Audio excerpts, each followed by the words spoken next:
What if I told you that one of the most powerful tools for coping with a serious illness isn't found in a pharmacy, but in a punchline? Today, we're diving into the surprising and deeply human role of laughter for those living with ALS. And, what it teaches all of us about the true nature of resilience. It's a question that can feel, well, a little uncomfortable, right? Even inappropriate. When you're faced with a life-altering diagnosis where so much is uncertain, is humor even possible? The answer, coming from patients and caregivers themselves, is a clear and resounding yes. And it might just be more vital than we could ever imagine.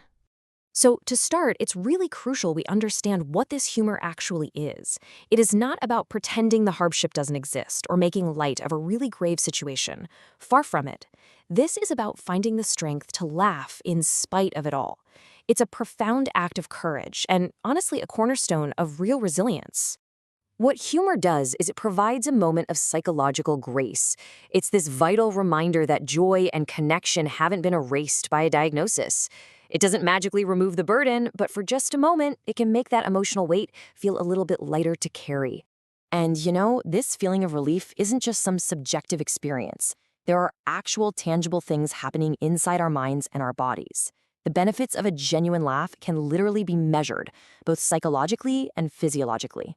Think about it. Living with an illness like ALS can create this relentless cycle of worry, a constant awareness of your limitations, and all this uncertainty about what's next. But humor acts as an interruption. It breaks that cycle. It creates what the source material calls emotional breathing room, a chance to reclaim a sense of who you are beyond the disease. Chemically, something really fascinating is happening.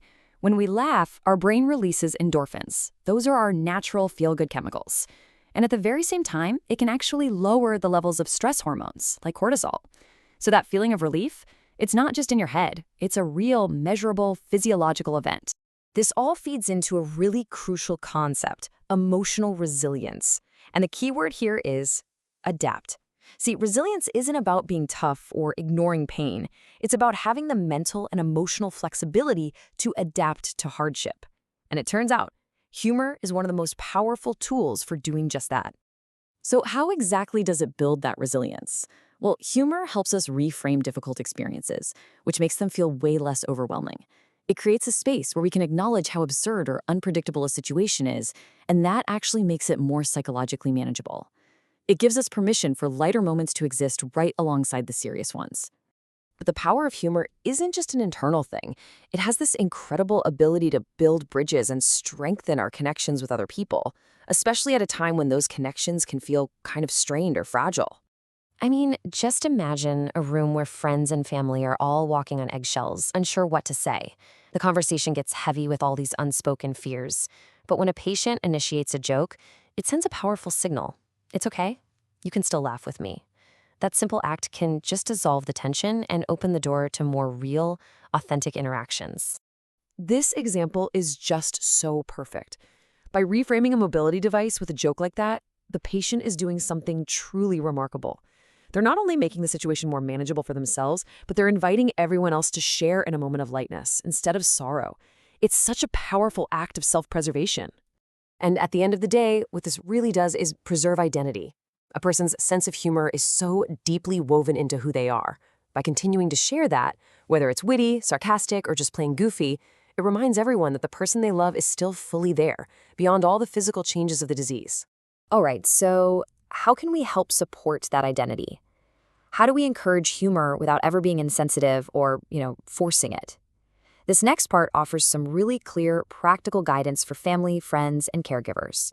Okay, the golden rule is to always follow the patient's lead. When they initiate a joke, that's your green light. Beyond that, the simplest things are often the best. Share funny stories from your past together, put on a favorite comedy, or just find these small moments for playfulness in the day-to-day routines. It's all about creating an environment where laughter feels welcome, not required. It's also so important to remember that humor is incredibly personal. One person's wit is dry and observational, another's is all about playful teasing. The goal isn't to change their style, but to recognize and appreciate it. The best kind of support comes from meeting them where they are and engaging with the humor that's authentic to them. And of course, we have to address this critical question, because sensitivity is everything. During moments of intense physical pain or fear or grief, what's needed is quiet empathy, not a joke. Humor should never, ever be forced. It's about being tuned in to the moment and responding with what is truly needed. So as we start to wrap this up, let's just consider the lasting impact of all these small, gentle moments of humor. Because the laughter shared during the most difficult times, it becomes more than just a coping mechanism. It becomes a huge part of a person's legacy. Loved ones often look back, and what they remember most vividly aren't just the struggles. They remember the moments of connection and warmth that laughter brought. Humor has this incredible way of reframing the memory of the illness itself, bringing the love and the shared humanity right to the forefront. You know, using humor in the face of profound hardship is one of the most powerful expressions of the human spirit. It's this quiet declaration that even when so much is being taken away, the capacity for joy, for connection, and for identity, it remains unbreakable. I mean, what a profound legacy to leave behind. Not one defined by illness, but by a spirit strong enough to find light and laughter, even in the shadows. Thanks so much for joining me for this one.